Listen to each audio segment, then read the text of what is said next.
जाएंगे। मैंने शहर मरबू मरबू शहर आए खेसरिया के रांची भेज के दम लेबे। ऐसे क्यों बोलते हो? छोड़ देनी जब से छोड़ के पहले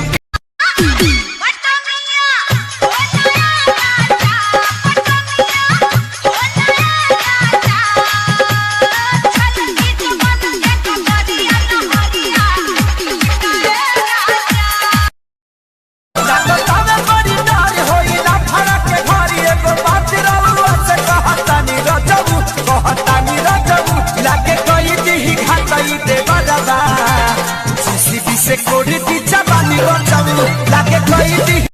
लागो तवे बड़ी नार होई ना फरा के घरी एगो बात रहू से कहतानी रोचबू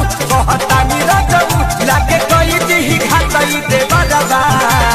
सीसीबी से कोड़ी दी जवानी रोचबू लागे कोई दी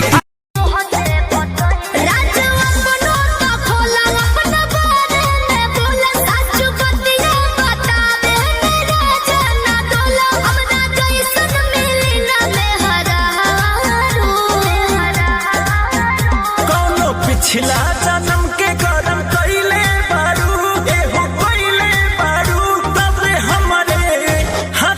हमारे नियम कौन विटामिन खाले दिन प दिन चिकन आले तो पर कमर हो कि तर जुई के पाल रे डोले धीरे धीरे को ऊपर चल तो हम जवानी देखी चुआ तला दे रे चोले कच्चे झोल पर संकल तू हमारा चाहिए छोड़ी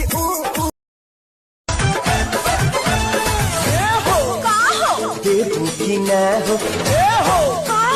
देबू की न हो सगरे के साथ गो